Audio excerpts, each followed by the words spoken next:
Christian parenting.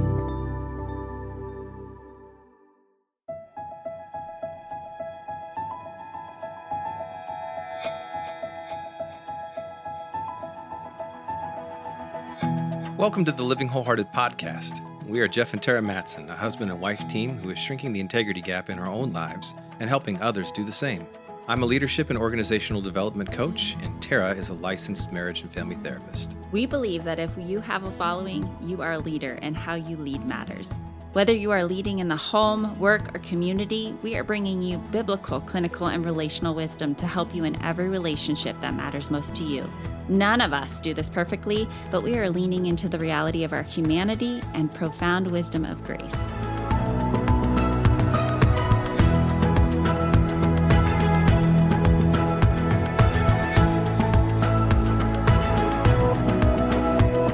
So we're doing a series on healthy relationships, and we are in the state of Oregon, so you might hear some downpouring rain in the backdrop of today's recording as it is hailing hardcore outside.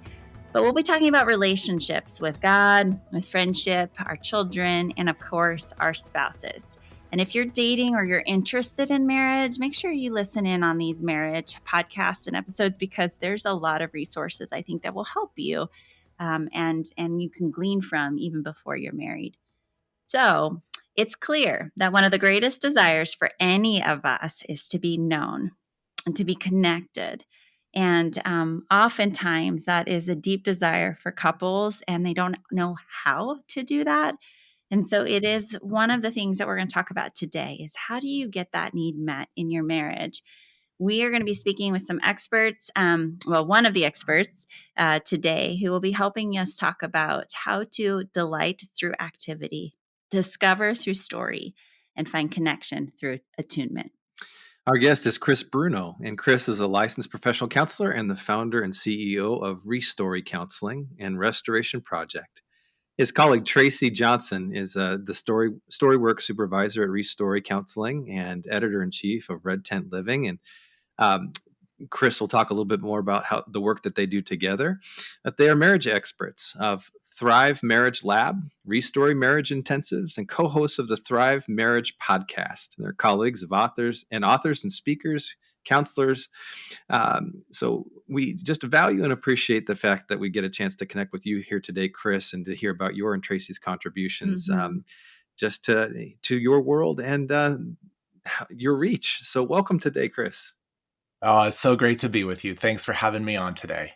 Well, doing marriage therapy is no joke. I mean, it's an intense job that we've got, right, Chris? And the call, I remember when I started out in counseling, this was the thing. I was going to be a marriage counselor, and I just was so excited to help couples with communication. And then I got in the office and I was like, this is more than just communication. There is a lot of stuff here, right? There's a lot of trauma. There's a lot of story, a lot of pain, and a lot of work that we had to do. And so talk to us a little bit about your story and how you, maybe a piece that drew you to this work and that shaped why you're doing what you're doing today.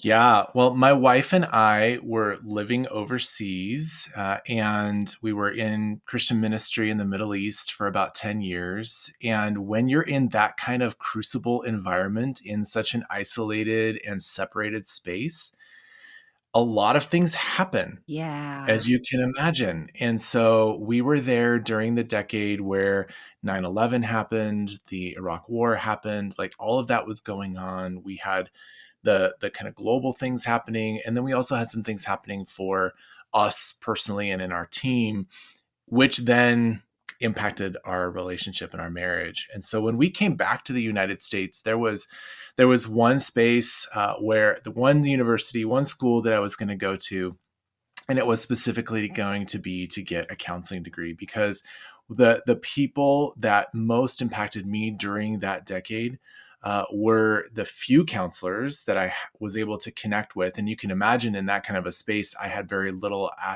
access. Maybe 1 hour or 2 hours every 6 months is what I got with a counselor. But then also the authors. The authors are the ones that have kind of counseled me through my journey. And so when I came back, I wanted to make sure that I got a degree in helping people walk through the depths of their stories. So that's kind of how I got in here, just my own journey forward. I love it. Now, you mentioned you were in Seattle for a short bit. You're in Colorado now. Did you go to school with, is it Dan Allender? Did you spend time with him? Yeah, I went to the Seattle School of Theology and Psychology, yes. Yeah, we're from Seattle Pacific University, and so I know that school very well. It came later after I'd already gotten my degree, but so grateful for the work that Dan Allender has done and would highly recommend anybody who wants to lean into that. So I can hear a little bit of his voice through some of the work that you do. Okay, so let's dive in. Yeah, so we would all say that marriage is a gift. It's an amazing gift, and yet it can reveal a lot of our weaknesses, our vulnerabilities, and our growth edges. That's a nice way of saying that. That's what we say as counselors. Chris, talk a little bit about what you see as one of the most common struggles for marriages today. Oh, well, the struggles that people come into counseling for, I will put it this way, are not actually the struggles that they have. So one of the phrases that we use a lot in the Thrive Marriage Lab is that the issue on the table is not the issue on the table. So what the presenting issue, what we're fighting about, what we're struggling with, what we're challenged with, there are stories that are underneath that. And so what marriages are struggling with today, I think, are common across time, and we can probably put some major categories to them of, finances and communication and children and in-laws and sex and like the various kind of main topics. But underneath those issues are so many narratives, so many stories that maybe they're aware of, maybe they're not aware of, that are actually the deeper struggle. So the bottom line is, I would say marriages are struggling with connection. Marriages are struggling with witness, and all those other issues that are the presenting issues are symptoms of the struggle with witness. Yeah, I haven't really heard that term witness. Did you invent this? We should give you all the credit. No, don't give me credit. It's something that I've heard elsewhere as well. Yeah. I like that. We talk about presence, and so that's what you're meaning by witness. I'm sure. Not being alone. Going back to the garden of, it's not good for man to be alone. And there's a depth of loneliness. We've talked about the epidemic that's been happening. It's been since the beginning of time. We saw it in the Garden of Eden, but there's an amplified amount of loneliness and lack of understanding witness and how to connect by the time we get married. So talk us through, maybe let's use a sample example of a couple, and we can call them Sally and Joe. But they've come into your office. Sally and Joe. Yeah, I have this thing about Sally and Joe. So Chris, talk about, they're coming in. And the issue on the table is they've just been arguing a lot lately, and they want to work on communication. They're 25, 28 years old, and they have the desire to start a family, but really want to tackle this marriage thing before they have kids. We're noticing that more and more, that many couples are wanting to have it down before they bring kids into the office or into their families. So talk about how you would begin with them, helping them to connect and understand that it's not the issue on the table, really, that we're going to be dealing with. Yeah. So I think with a couple like that, I would start with actually asking them first to, what is it? Where do you connect? How do you connect? Do you know what it feels like to be connected to? I think one of my favorite authors, Kurt Thompson, he talks about how we all are born into the world looking for someone looking for us.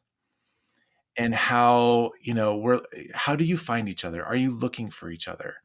And what does it look like for the two of you uniquely to look for each other and find each other? And so I would work with them in some of those areas. Now, I am curious, Terra, what you mean by they want to have the marriage thing down, because if they want to have it down before they have kids, then I'm like, we're not going to be having kids, because that's part of the bubble popper. Like, we're going to have to help them with that.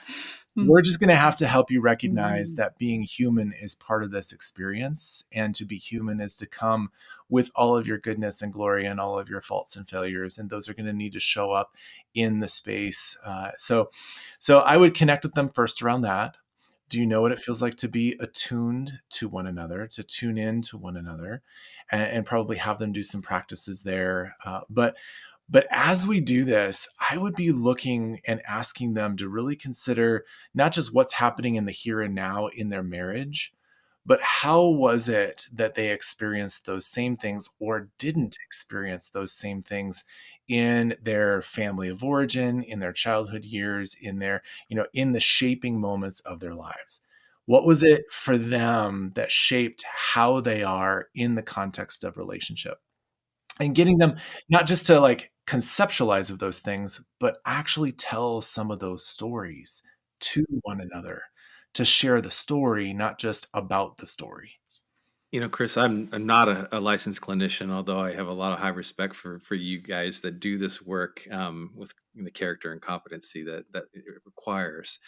I've Mhm. been noticing, though, in my organizational development work and my executive coaching work with leaders who oftentimes are married and have families, that there's more we're trending in a good direction, a more of an openness to being able to look back actually in their past to explore what may be impacting their present or certainly would continue to impact their future from a leader development standpoint. Now, this is kind of a Mhm. backdoor into their heart and lives. You guys Mhm. oftentimes get that Mhm. front door experience with people in the confidential space.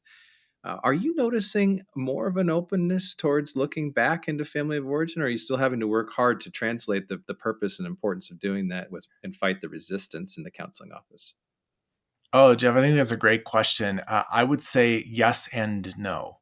And why I would answer that way is yes, I think people are aware that the family of origin is really the garden in which they were grown, and how can we actually look at the plant, if you will, if we don't also look in the environment. So people are willing to consider some of those things, and on a high level.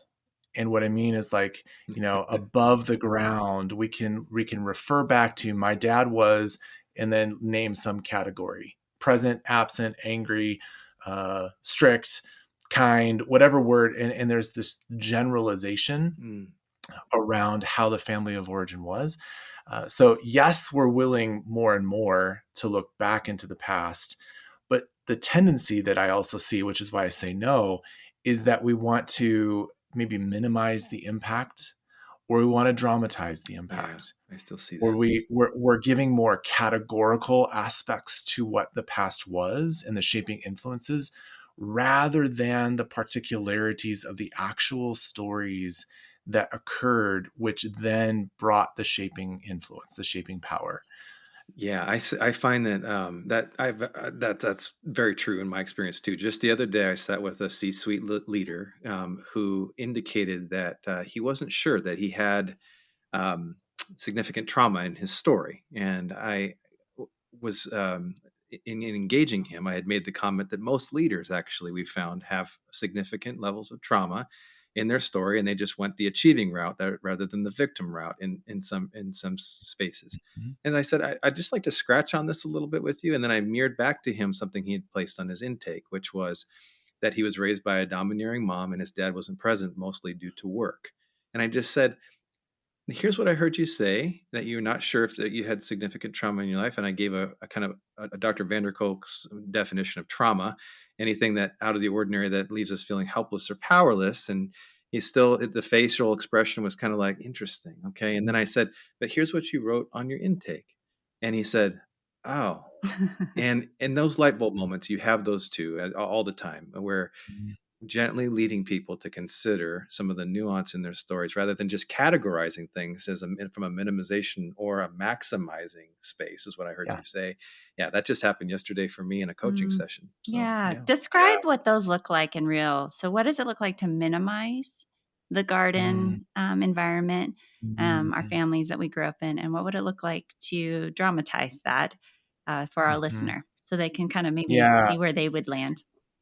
So I would say that minimization is by far the majority of what people will do. Okay. And minimization looks like, it was hard. My parents, there was some tension. My dad was strict. Now, underneath, when you kind of, I love your word there, Jeff, like scratch on that, when you start to like peel back a little bit, well, what do you mean by strict?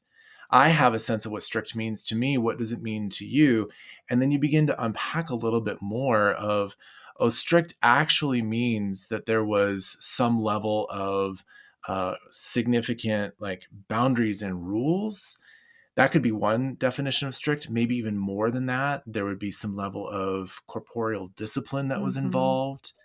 Maybe there was even, outbursts of significant violence that occurred in the home, but it gets minimized by this word strict because as a person, we don't ever really want to, as a child, we don't want to throw our parents under the bus. And we believe that whatever is happening for the adult, there must be something wrong with me as a child. And so they're strict because I'm wrong, I'm bad. And it's an easier word to put towards my parent than for me to name something for me or for me to name something actually is worse for them. But then also, like, we have to survive the strictness at whichever level I just described, and so I need to just name it strict, and it's easier for me to survive it if I minimize it than if I actually name the truth of what was happening there. Mm-hmm. But we can't change things. We can't begin to do the work that we need to do if we just stay in that minimized. It was strict kind of whitewashing of the tomb, if you will, of where all that death experience was for us as a child. If it's just whitewashed by a simple word strict, we can't actually name what was lost there. Yeah. And so that would be the minimizing. What would the Mhm. dramatizing be? Like, how would that show up maybe in our adulthood marriages? Yeah. So Jeff, you mentioned the C-suite kind of guy. I've worked with several guys that are pretty high-powered guys, and they come from pretty significantly traumatic backgrounds, Mm-hmm. as you mentioned. And the dramatizing is this superhero mentality, this rags to riches, this I've accomplished something, I've Yeah. gotten myself out of there, and some of the more powerful kinds of people are like, why would I want to investigate and heal my trauma when it has actually been the fuel for my Right. success? Yeah. That's Yeah. exactly right. Uh-huh. Mm-hmm. So that's the dramatizing, and Mm-hmm. the reality for me in that moment is it is true that that has given you some level of energy and survival and success. And at some point, the fuel tanks of that trauma are going to run empty. Yeah. And then what will you do? Right. And either their spouse or their kids are often the marker for when the tank Yeah. The is empty. running empty. Yeah. And it works Yeah, well for us in our 20s and our 30s, but by 40s and yeah. 50s they end up in our offices, Until you right? And stop, so yeah, it doesn't work so well anymore then. yeah, So we don't have the same yeah. capacity. So I appreciate we're stretching that out a little bit more because, Yeah. again, us three might say things, and I think about the listener going, yeah, what does that really mean? And you just spoke to people that are going, wow, yeah, I do that. Mhm, And then we translate that into the marriage. So mhm, when we are looking back and seeing the garden of which we grew and the environment, we can see our coping strategies and how we survived it. We can see also how we made a story around it and the messages, and then mhm. how we got connection or didn't get connection. So, talk a little bit more about the practical things that you speak to specifically delighting through activity, Mhm, discovering your story, which we're talking about, and connection through attunement. mhm. Take all the time you need to walk us through all three of those. Sure. So, uh, one of the things that we fully believe is that story is really underneath all of this. And story is the currency of relationship. And so, if we want to have more connection, if we want to have more witness, it is inviting another person into not just telling them about the story, but inviting them into what it feels like for me to be in that story. And so now we're in the realms of vulnerability, we're in the realms of empathy, we're in the realms of attunement. But as I share a story, and it can be a story of hardship or it can be a story of great celebration, either way, a story is a story, but we have our experience of the story. That is the most important side of sharing the narrative, of sharing the story. So often what we'll do with couples is we want to invite the couple to share more of their stories. And I've worked with couples that are like, we've been married for 45 years and we've shared everything that we possibly could. Yeah. And we begin, in a matter of like 1 or 2 sessions, like we are in some stories that have never been shared before. And it is beautiful to see kind of, I don't want to just say the light bulbs as if it was an understanding, but more like the electricity that begins to happen between the couple when there is a sense of like, oh, now I have been married to that 8-year-old for the last 45 years. That's right. And now I actually have a context for what I've been married to. So thank you for sharing that story. And so the idea of activity, story, and connection we have with the Thrive Marriage Lab, which I can explain more about that later, but we have 12 curated dates where, great, go on dates. Every couple should go on dates, married, pre-married, engaged, whatever, go on dates. And what typically ends up happening in a date is that you'll go out, you'll talk about some world events, you'll talk about maybe your family, you'll talk about some struggles at work, you'll talk about the movie that you're going to go see, you'll talk about how you love or don't love the food that you're eating, but you're not actually telling stories. Oh, and you end up in a fight, Chris. Well, thank you. Yes, you end up in a fight. This never happened to us. What are you talking about? Yeah. So what would it be like if you had actually a guide where the activity is a story prompt kind of activity that leads your couple into a conversation about some story sharing and prompts that maybe get you to share some stories in ways, even if it's the same story you've heard before in a different way than you've heard before, to actually be able to connect there. And then from hearing that story, then it's like I said, that sinking down to like, oh, I am with you in that place. The beautiful thing that I love is that, memories are just memories. They're just logged into our brains, but we can't do anything with them. We have to tell the story. We have to bring it into the in-between. And this is where I think, we hear Jesus talking about like where 2 or more are gathered, there I am with you. There is a witness, there is an in-between of that space. So I bring my memory into a story form, start to tell it to you. Now we can do something with it. Now we can explore it. Now more questions can be answered. Now more truth can be discovered. Now more connection can be, more empathy can be shared. Connection can be made, like those kinds of things when we're sharing those kinds of stories. And when couples do that, I'll put it this way, it's far less likely for it to devolve into the fight that you're talking about and actually end up in a place of like, oh, I never knew that. Now I have a sense, I know you more. I understand you more. So that's what the activity, story, and connection is. And it's embedded within those Thrive dates that we have. I love it. Now, in real time, so this is my counselor hat I'm putting on. I wear a lot of hats, Chris. And I've got 20 years of working with some pretty intense, hard marriage work, betrayal, narcissism, a lot of emotional abuse because I work with high-level leaders, many of them professing to be followers of Jesus. Majority of couples want this and long for this.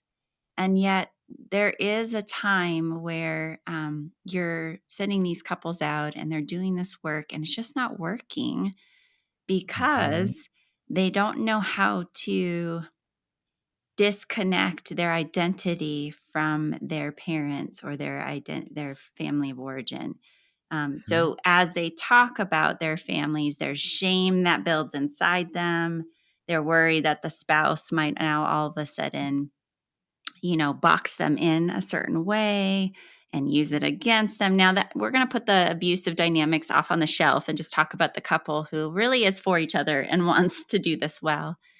how do they keep from their own shame and triggers coming up? Are we teaching them how to regulate those, or you just sending them Mhm. out and then they come in and talk about what worked and what didn't work? Yeah.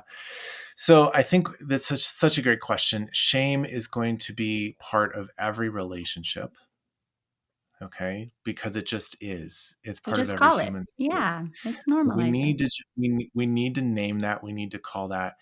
And the way that I love how you just brought up the Van der Kolk definition of trauma. The way that I talk about trauma is this, which is similar but slightly different. That tragedy occurs in the world. We can't do anything to we try to do everything we can to mitigate tragedy. We put on seatbelts, we take our vitamins, we do all the things that we're supposed to do to mitigate tragedy, but it still will visit because we Mm. live in a broken and fallen world. Yeah. Okay, it still will visit. Tragedy is transformed into trauma, where in the moment of tragedy, there is a lack or absence of kindness.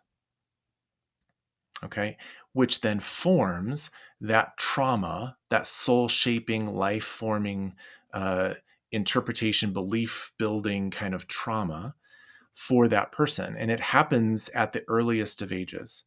And so, what ends up happening, and the hope that I have for the work that we do, is that trauma can actually be transformed out of its powerful place of life shaping, life forming, like energy, back into a place of tragedy. We can't erase what happened, Mm, but we can reduce the power when we introduce and bring kindness. there you go. Yeah. Okay. Okay. And so the hope, we call our center Restory Counseling, because it is helping us restory what Mm, has happened Good. in the course of that tragedy turning into trauma. We're hoping to turn it back into just a tragedy again.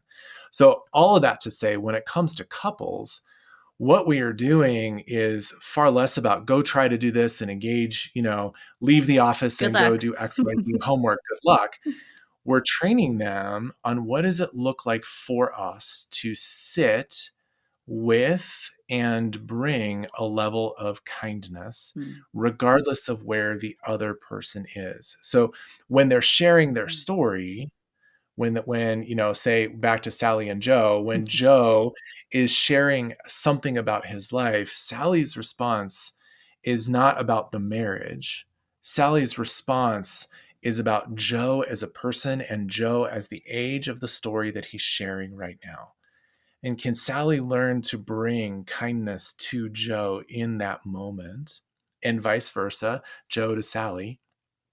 That's what we're helping couples work on. Mm, Because if there's that level of awareness and curiosity and kindness and connection that is happening in those kinds of narratives, then when it comes to the eruption of a disagreement or something like that between the two of them, they have a sense that, oh, wait a minute, just like I said a moment ago, there's the 8-year-old Joe. I'm not actually fighting with the 40-year-old Joe. 8-year-old Joe just showed up in the room, and Sally already has an orientation of what it's like to be with him. mm. Yeah, and we're practicing, practicing, practicing. So those neural Yes. pathways and experiences Yes. of witness become the new norm and not the aloneness and Yes. unkindness in our stories. So I love that. Thank you for teasing that out, Chris. I know that Mhm. we're losing time. So do we want to end with one last question on practical, and then we'll let you share your Sure. ministry and your Yeah, work. I guess it just occurs to me that a number of our listeners might be struggling and heading towards they've been separated, perhaps, or they're Mm, pursuing divorce or getting divorced, and for a variety of reasons, some very valid, maybe even for safety reasons or around abuse. for sure. What would you say to our listening Mm, audience that might include some of those as they're thinking about the brokenness? They are experiencing the brokenness. They're looking for hope, and uh, yeah, just how would you address them, Chris? You know, uh, I would say this, that I'll refer back to something that Kurt Thompson also says. He says that, especially in the context of a family, to provide the sense of developing a secure attachment with a child, the greatest thing the parent can do doesn't have anything to do with the child. It has to do with the parent's own personal work on their story. And so whether or not you are married, or whether or not you're going to stay married, or you're on the journey towards divorce, right, there is still wholeness and health available for you in the context of your story. And the brokenness of relationship is not the definition of your value or your worth, or even like that there's some, especially when there's like safety issues and those kinds of things, right, that kindness is actually saying to yourself, thou shalt not pass here and no more. Mm. I can take no more. I will take no more. I will move no further. Like there can actually be some significant kindness in being able to say, this needs to come to an end.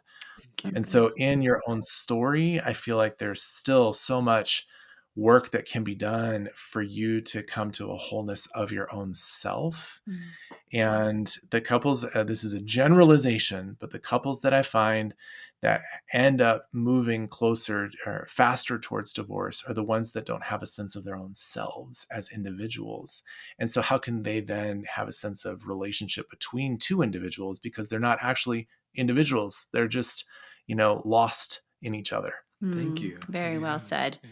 Yeah. So tell our listeners a little bit how they can find you and learn more about these different pieces of how you can bring hope and healing Sure. to marriage. Yeah. Well, I mentioned the dates. So if you are interested in it's a free resource we put out there for people. So it's at restory.life/thrive-dates. So restory.life/thrive-dates. You can find those there. And then also you can find us at restory.life/thrive if you're interested in what the Thrive Marriage Lab is. That is an online resource, a 12-month kind of cohort course, marriage enrichment course that we have live engagements with throughout the year for couples to grow and deepen in their connection.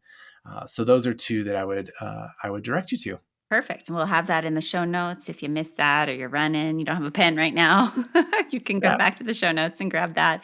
And before we end, would you just leave our audience with a word of encouragement? Just something that, especially when you think about marriages and particularly leaders who are either trying to lead their kiddos in the home or they're high capacity leaders with a lot of extra stress on their lives, remind them of what this is really about when it comes to their marriage. Yeah.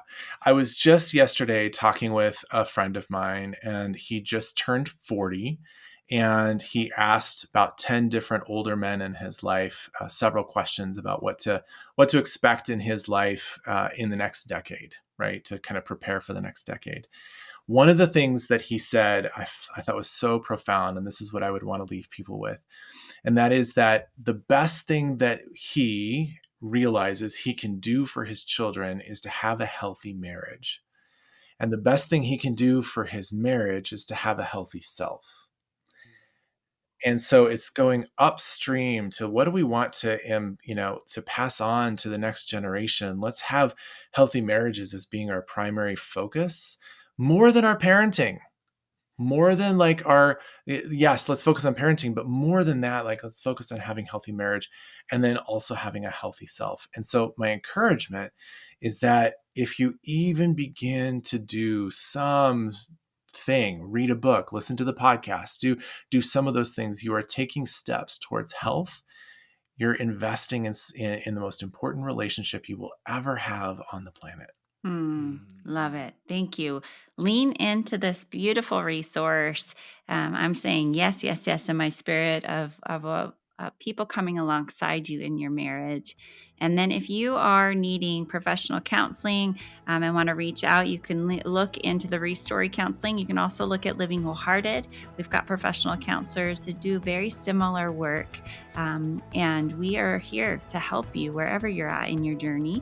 We also have executive coaches who come alongside and do marriage coaching. So maybe you're not in crises, but you want to do some of this work in a more proactive way. we're here for you. So livingwholehearted.com. We hope that you'll continue to stay connected. And if you really enjoyed this, make sure you share it with someone so they learn more about the Living Wholehearted podcast, Chris Bruno, and the Restory Counseling, and just more encouragement for their marriage. And until next week, we hope and pray that you continue to be the leader you would follow.